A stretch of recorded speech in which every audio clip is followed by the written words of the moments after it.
ሌላ ትምህርት ማስተማር ይከብድ ነበር። እንግዲህ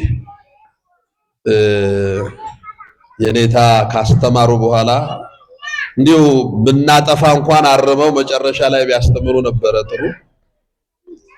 ቢሆንም እንግዲህ ያው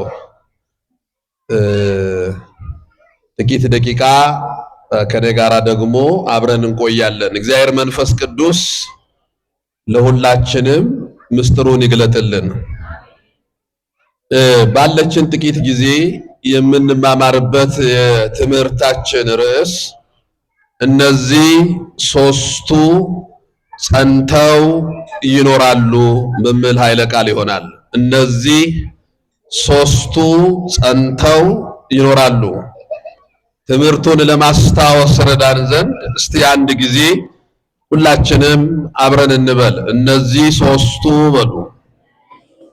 እነዚህ ሶስቱ ጸንተው ይኖራሉ። የዚህ ትምህርት መሰረታዊ ዓላማ እኛ ኦርቶዶክሳውያን፣ እኛ ክርስቲያኖች የእግዚአብሔርን መንግስት እንድንወርስ እግዚአብሔርን ያመን ስለሆን የመንግስተ ሰማያት ጉዞ ደግሞ ዛሬውኑ ተጀምሮ ዛሬውኑ የሚያልቅ ስላልሆነ እግዚአብሔር በሰጠን ዕድሜ ምድር ላይ በምንኖርበት ጊዜ ስንቅ ሊሆነን የሚችል እስከ እግዚአብሔር ተራራ እስከ መንግስተ ሰማያት እንድንደርስ ሊያግዘን የሚችል ካልሆነ ደግሞ ጉዞ ከብዶን አቋርጠን ከመንገድ እንዳንወጣ ምንድነው ሊኖረን የሚገባ የሚለውን ጥቂት ሐሳቦችን ብቻ እንድንለዋወጥ ነው። ትላንትም አንስተናል። እኛ መንገደኞች ነን። ወዴት ነው የምንጓዘው ስንል ወደ እግዚአብሔር መንግስት ነው የምንሄደው። እግዚአብሔር የፈጠረን ለዘላለም ሕይወት ነው። እግዚአብሔር የፈጠረን ለመንግስቱ ነው። የኛ መጨረሻ የእግዚአብሔርን መንግስት መውረስ ነው። የተጀመረው የሰው ልጆች ሕይወት ማብቂያቸው የእግዚአብሔር መንግስት እንዲሆን ነው። ጀምረን ዓለም ላይ የምንፈጽመው ነገር የለም። ዓለም ጊዜያዊ ቤታችን ነው። አሁን ያለነው የስደተኞች ካምፕ ውስጥ ነው። አንዳንድ ጊዜ አንዳንዱ አውሮፓ፣ አንዳንዱም አሜሪካ፣ አንዳንዱም አፍሪካ ውስጥ ስኖር ምናልባት አፍሪካ ውስጥ ስለኖርን ብቻ የኛ ሕይወት በቃ በዚህ ልክ ተወስኖ መጨረሻችን ይሄ ነው ብለን ወስነን የምንኖረው አይደለም። ብዙ ጊዜ በተለይ 21ኛው መቶ ክፍለ ዘመን ብዙ ሰዎች ምን ነው ኢትዮጵያ ውስጥ ሰው አድርገህ ከምትፈጥረኝ አሜሪካ ውስጥ ጫማ አድርገህ ብትፈጥረኝ ብሎ የሚጸልዩ ሁሉ አሉ። በጣም ይገርማቸዋል። ሰዎች ብዙ ነገሮችን የሚያዩበት አይናቸው ስጋዊ ነው። አንዱ ጓደኛውን እኔ ኢትዮጵያ ውስጥ ሰው ሆኜ ከምፈጠር አሜሪካ ውስጥ ጫማ ሆኜ ብፈጠር ይሻለኛል አለው። ጓደኛው ተናደደና አንተ አሜሪካ ውስጥ ጫማ ሆነ ብትፈጠር እንኳን ሰልባጅ ነው ብሎ ኢትዮጵያ ይልኩሃል እንጂ እዛ አትቀራትም አለው። ተናዶበት ማለት ነው። አሁን አንዳንድ ጊዜ በትንሽ ነገር አእምሯችን ውስጥ የሚመጣው ነገር ምን ነው? ለምን እንዲህ ይሆናል? ክርስቲያኖች ይሄ ጊዜያዊ መኖሪያ ነው። ተመልከቱ። ከጊዜ በኋላ እስቲ ተመልከቱ። ከኛ በፊት የነበሩ ብዙ ኃያላን ተብሎ የተጠሩ፣ ብዙ ባለሀብቶች ተብሎ የተጠሩ፣ ብዙ ዝና ክብር የነበራቸው ዛሬ ታሪክ እንኳን የሌላቸው አሉ። ታሪካቸው እንኳን ብነሳ በመጥፎ የምነሳ ብዙ ሰዎች አሉ። ሄደዋል፣ የሉም። እኛም ዛሬ ምድር ላይ ያለን ሰዎች ያለነው ዛሬ ስለሆነ ነው። ክርስቶስ እንኳን ጸሎት ሲያስተምረን የዕለት እንጀራችንን ስጠን ዛሬ በሉ ነው ያለው። ተመልከቱ፣ የዕለት እንጀራ ነው እግዚአብሔርን እንኳን የምንጠይቀው። ከዛ ያለፈ ዛሬን ከሰጠን ዛሬ የዕለት እንጀራ እንለዋለን። ነገን ከጨመረልንም እግዚአብሔርን የዕለት እንጀራችን እያልን እንለምነዋለን። አሁን ምድር ላይ ስንኖር ተመልከቱ 10 ዓመት እንኑር 20 ዓመት እንኑር እግዚአብሔር ዕድሜ ሰጥቶን 80ም ከዛ በላይም እንኑር ግን አንድ ነገር መርሳት የለብንም እኛ የእግዚአብሔር መንግስት መንገደኞች ነን ቢሮ ገብተህ ስትቀመጥ መሬት ስታርስ ስትነግድ ባለስልጣንም ተራሰውም ስትሆን ልጅ ወልደ ስታሳድግም ጋብቻ ሳትመሰርትም ዓለምን ጥለህ ብትመንንም ሁሉ ጊዜ በሕይወት ውስጥ አንድ ነገር እንዳትረሳ አንተ የእግዚአብሔር መንግስት መንገደኛ ነህ ሁሉ ጊዜ ሞቼ በስብሼ አፈር ሆኜ ምድር ላይ ቀራለሁ ብለህ አታስብ የዘላለም ሕይወት አለኝ አሁን የኛን ጸሎት ሃይማኖት ተመልከቱ እስቲ በእግዚአብሔር አብ እናምናለን በእግዚአብሔር ወልድ እናምናለን በእግዚአብሔር መንፈስ ቅዱስ እናምናለን ይሄ እምነት ነው በእምነት ጀምረን በተስፋ እንጨርሳለን ወንሰፎ ትንሣኤ ሙታን የሙታንን መነሳት ተስፋ እናደርጋለን እስቲ በሉ የሙታንን በሉ መነሳት ተስፋ እናደርጋለን አሁን የሞቱ ሰዎች ይነሳሉ አይነሱም አሃ ስላልሞትን ተጠራጠርን እንዴ ይነሳሉ አይነሱም እሺ እኛ ከሞትን በኋላ እንነሳለን አንነሳም ብዙ ሰው ይጠራጠራል እነሳ ይሆን ይላል ፈሪሳውያንና ሰዱቃውያን ሰው ከሞተ በኋላ አይነሳም አፈር ሆኖ ይቀራል ብሎ ነው የሚያምኑት ሰዱቃውያን ፈሪሳውያን ደግሞ ሰው ከሞተ በኋላ ይነሳል እንደ አዲስ በሰማይ ያገባል ይጋባል ይበላል ይጠጣል እንደ አዲስ ይኖራል ብሎ ነው የሚያምኑት ስከራከሩ ክርስቶስ መጣ እንደውም መምህር መጥቷል እንጠይቀው ብሎ ሄዱ የማቴዎስ ወንጌል ምዕራፍ 22 ላይ ልክ መጥተው ኢየሱስ ክርስቶስን መጠየቅ ጀመሩ ጌታ ሆይ አንዲት ሴት ነበረች 7 ባሎችን አገባች አሉ ስንት ባሎችን አቤት 7ቱን በአንድ ጊዜ አይደለም ያገባችው የመጀመሪያ አገባች ሞተ ሁለተኛ ሞተ ሶስተኛ 7ቱም ሞቱ በሰማይ እሷም ሞተች በሰማይ የማን ሚስት ሆናለች ብሎ ጠየቁ የማን ሚስት ነው የምትሆነው በሰማይ የመጀመሪያው ነው የመጨረሻው ባል ጥያቄው ይሄ ነው እነሱ አሁን ሰው ከሞተ ይነሳል አይነሳም ብለው አልጠየቁትም ክርስቶስን 7ቱም ሞቱ መጨረሻ ላይ እሷም ሞተች በሰማይ የማን ሚስት ሆናለች ብሎ ጠየቁ እንዲህ አይነት ጥያቄ የሚጠይቁ ሰዎች አሉ በሰማይ ጫተራ አለ ብሎ የሚጠይቁ ሰዎች አሉ የለም እንዲህ አይነት ጥያቄ የሚጠይቁ በሰማይ ጠጅ ቤት አለ ጠላ ቤት አለ አረቄ ቤት አለ የለም ብዙ ሰው ሰማይን እንኳን የምስለው በምድር ላይ ባለው ነገር ነው ክርስቶስ ምን ብሎ መለሰላቸው መጻሕፍትንና የእግዚአብሔርን ኃይል አታውቁምና ትስታላችሁ በሰማይ ማግባት መጋባት መውለድ መዋለድ የለም ካለ በኋላ ሁሉም እንደ መላእክት ይኖራሉ አለ እስቲ በሉ ሁሉም እንደ መላእክት ይኖራሉ አሁን አታዩ እንደ መላእክት ያለ ሕይወት አለ መላእክት አይበሉ መላእክት አይጠጡም ምስጋናቸው ተመልከቱ ኑሯቸው ነው ኑሯቸው ምስጋና ነው ቅዱስ ቅዱስ ቅዱስ የሰራዊት ጌታ እግዚአብሔር እያሉ መኖር አሁን ይሄኛውን ሕይወት በሰማይ ከመላእክት ህብረት አብረን ሆነን እንደ መላእክት ለመኖር ምድር ላይ የሚያስፈልገን ነገር አለ አንደኛውና የመጀመሪያው ክርስቲያን መሆን ያስፈልገናል ትላንት ብለናል አንድ ሰው ክርስቲያን ካልሆነ አይድንም 4 ነጥብ አይድንም የእግዚአብሔር መንግስት አይወርስም ያውም ኦርቶዶክስ ክርስቲያን ካልሆነ ሌላው እንኳን ያው አሁን አንዳንድ ጊዜ ኦርቶዶክስ ክርስቲያንና ክርስቲያን ይባላል ይሄ ሞባይል የኔ ቴክኖ ሞባይል ነው ኦሪጂናል ይሁን ሃይ ኮፒ አላውቅም ግን ቴክኖ ኦሪጂናልም አለ ሃይ ኮፒም አለ ሃይ ኮፒ ኦሪጂናል ሊሆን አይችልም አሁን ክርስቲያን ነን የሚሉ አሉ ግን አይደሉም ሃይ ኮፒ ነው ተመሳሳይ ለምን አንድ ሰው እነዚህን 5 ነገሮች ሳያሟላ ክርስቲያን መሆን አይችልም አንተ ኢየሱስ ጌታ ነው ስላልክ ብቻ ክርስቲያን አትሆንም እንደዛ የሚባለው ጌታ ሆይ የሚለኝ ሁሉ የእግዚአብሔርን መንግስት የሚወርስ አይምሰላችሁ ያለው ጌታ ለዛ ነው ምን ማለት ነው ታዲያ በእግዚአብሔር ማመን አለበት አዎ እኛ በእግዚአብሔር እናምናለን አናምንም አቤት ረንገሩኝ እናምናለን አናምንም የኛ ሃይማኖት ምንድነው እስቲ ክርስቲያን በሉ ሃይማኖታችን ምንድነው የትኛው ክርስቲያን? ኦርቶዶክስ ተዋህዶ። አሁን ከዚህ ስትወጡ መንገድ ላይ አንድ የእስልምና እምነት ተከታይ የእስልምና ሃይማኖት ምንድነው ብሎ ብጠይቅ ምንድነው የምትሉት? ክርስቲያን። የትኛው ክርስቲያን? ኦርቶዶክስ ተዋህዶ። ኦርቶዶክስ ተዋህዶ በሉ። አፈራችሁ ሰው ኦርቶዶክስ ተዋህዶ።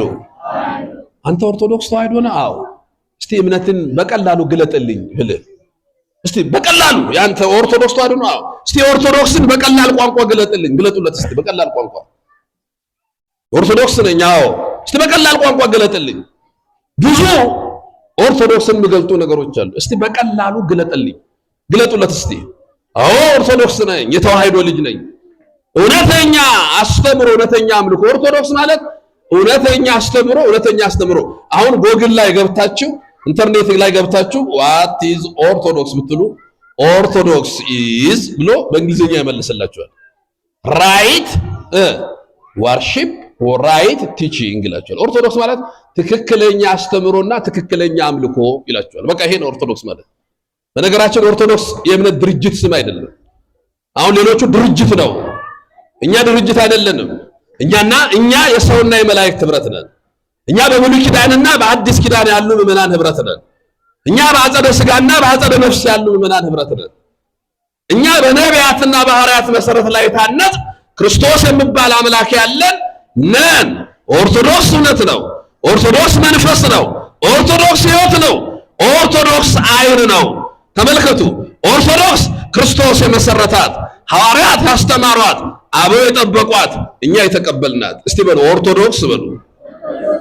ክርስቶስ የመሰረታት፣ ሐዋርያት ያስተማሯት፣ አበው የጠበቋት፣ እኛ የተቀበልናት።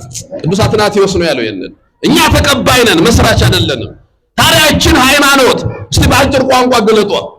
በአጭር ቋንቋ በብዙ መልክ መግለጥ ይቻላል። እስቲ ከኔ ጋር በሉ። ባለፈውም ብለናል። በስመ አብ ወወልድ ወመንፈስ ቅዱስ አሃዱ አምላክ። እስቲ በሉ ደግማችሁ። እሺ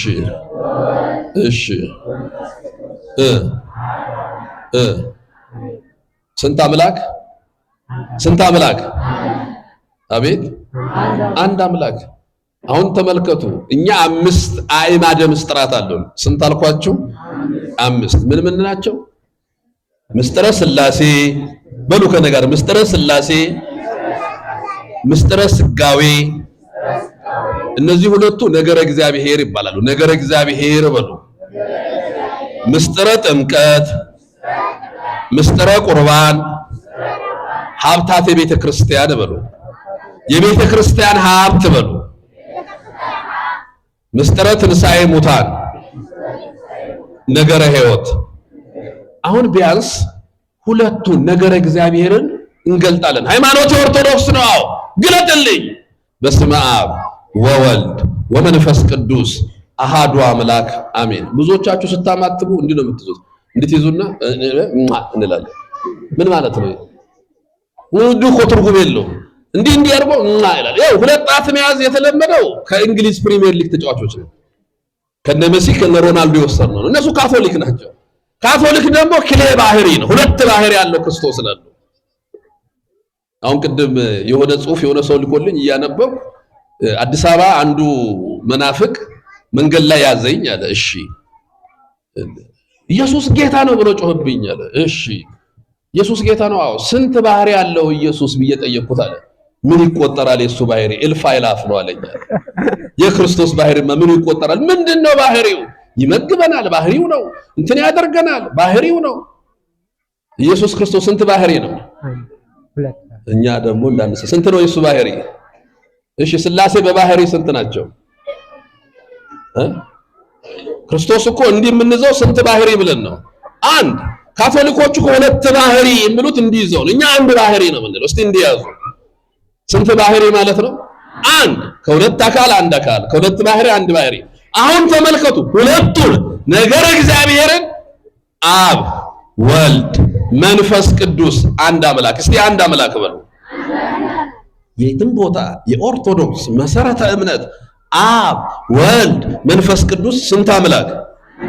ታቦት አባቶቻችንን ያሸክሙና ኦርቶዶክሶች 44 አምላክ አላቸው ይላሉ። ፋሲል ግንብ አጠገብ ጥምቀት በዓል ሲከበር ያለውን ስዕል አድርጎ ጥምቀት መጣ ቁጥር አዲስ አበባ ላይ የኦርቶዶክሶቹ አምላክ 44 አምላክ፣ እኛ አንድ አምላክ ነው ያለን መድኃኔዓለም ክብር ምስጋና ይግባው። ተመልከቱ፣ አንድ አምላክ አብ ወልድ መንፈስ ቅዱስ። ይሄ አሁን የማያውቁትን ምዕመናን መሸወጃ መንገድ ነው። እኛ እኮ መሰረተ እምነታችንን ስንገልጥ አብ ወልድ መንፈስ ቅዱስ አንድ አምላክ፣ ከዛሳ ከሰማይ ወርዶ በአጭር ቁመት በጠባብ ደረት ተወስኖ ከቅድስት ድንግል ማርያም ተወልዶ በመልዕልተ መስቀል ተሰቅሎ በግራ በሲኦል የነበርነውን ወደ ቀኝ ወደ ገነት መንግስተ ሰማያት መለሰን እያልን ነው። አመስግኑት መድኃኔዓለምን። ከሰማይ ወርዶ ከድንግል ማርያም ተወልዶ ተመልከቱ። ምስጢረ ሥላሴንና ምስጢረ ሥጋዌን አንዱን በምልክት አንዱን በአንደበታችን እንመሰክራለን። ከዛ ሀብታተ ቤተክርስቲያን ከዚህ ቤተክርስቲያን ውጪ የማናገኘው ሀብት። እስቲ ጥያቄ ልጠይቃችሁ። አንድ ቄስ ቤታችሁ መጥቶ ጸበል መርጨት ይችላል አይችልም? አሁን አትጠራጠሩ። ሲደረግ የነበረውን ነገር ለምን ትጠራጠራላችሁ? ይችላል አይችልም? አንድ ካህን ቤታችን መጥቶ ወንጌል ማስተማር ይችላል አይችልም? አንድ ካህን ቤታችን መጥቶ ለታመመ ሰው ጸሎት ማድረግ ይችላል አይችልም? አንድ ካህን ቤታችን መጥቶ ክርስትና ማንሳት ይችላል አይችልም? ክርስትና ማንሳት ይችላል? የቤተ ክርስቲያን ሀብት ነው ይሄ። ጥምቀት ዳግመኛ ልደት የቤተ ክርስቲያን ሀብት ነው። ቤተ ክርስቲያን ውስጥ ብቻ ነው የምናገኘው። አሁን ተመልከቱ፣ እኛ በእግዚአብሔር አምነን በክርስቶስ ድነን በጥምቀት ዳግመኛ ተወልደን በክርስቶስ ሥጋና ደም ከብረን በቅባ ሜሮን የመንፈስ ቅዱስ ማደሪያዎች ስለሆን ጉዟችን ወደ እግዚአብሔር መንግስት ነው ብለናል። በዚህ ለእግዚአብሔር መንግስት ጉዞ ውስጥ ሶስት ነገሮች ከክርስቲያኖች መራቅ የለባቸውም። እነዚህን ነው። እነዚህ ሶስቱ ጸንተው ይኖራሉ። ስለደግማችሁ በሉ። እነዚህ ሶስቱ ጸንተው ይኖራሉ። አሁን ከነገ በስቲያ 29 የኢየሱስ ክርስቶስን ልደት እናከብራለን። ክብር ምስጋና ይግባውና ታኅሳስ 9 ክርስቶስ ተወልዷል ብላ ለዓለም የምትነግረው ቤተክርስቲያን ናት። በጣም የሚገርማችሁ ታኅሳስ 29 ተወለደ የሚል መጽሐፍ ቅዱስ ላይ የለም። አለ የለም? የለም። ተወልዷል እንጂ ታኅሳስ 29 የሚል የለም። ታኅሳስ 29 ምለው የተናገረችው ቤተክርስቲያን ነች። ሌላው እኛ ታኅሳስ 29 አይደለም ወደ ግንቦት ቀይረናል ብንልም ተከትሎን ይመጣሉ፣ ይቀይራሉ። እኛንና ካላንደር የምናወጣው ኦርቶዶክስ ኮናት ካላንደር የምታወጣው። ለምሳሌ ዘንድሮ ትንሳኤ ሚያዝያ እንዲህ ይሆናል የምትለው ኦርቶዶክስ ናት።